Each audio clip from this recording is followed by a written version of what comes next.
It was the science that made me interested in this heart failure cardiology field, but then it was really the unmet patient need that I experienced that kept me engaged. I'm a cardiologist, and I specialize in advanced heart failure and transplantation.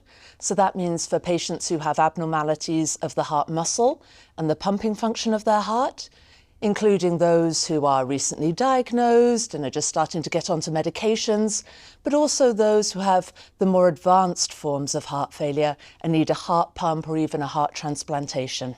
Some of them do have weakened pumping functions, although others have other abnormalities of the heart muscle, sometimes inflammation of the heart, infiltration of various proteins, or genetic abnormalities of the heart that may cause future pumping issues or difficulties with rhythm. Most of our patients have a condition where the body is not adequately served by the heart, often because it's not pumping well enough, in some cases because it's stiff and the pressures are high.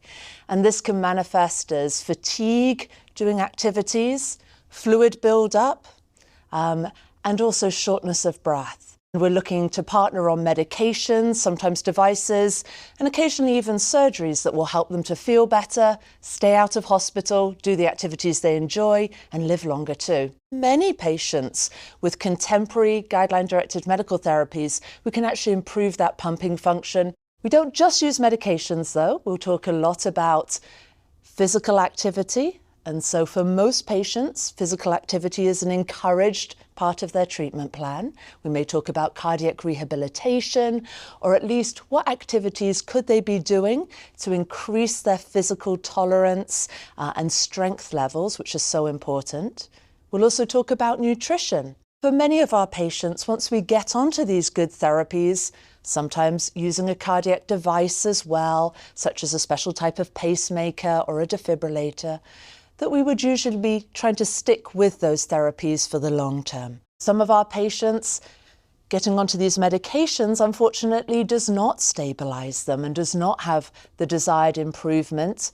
And for those patients, we're often thinking about an implantable pump called a left ventricular assist device, or in some cases, heart transplantation surgery. Ordinarily, it's a long-term relationship that we have with patients, keeping them on medical therapy and adjusting those therapies as their condition evolves or as new treatments come through clinical trials and are approved. I enjoy staying physically active. I've participated in many sports over the years. I particularly like swimming.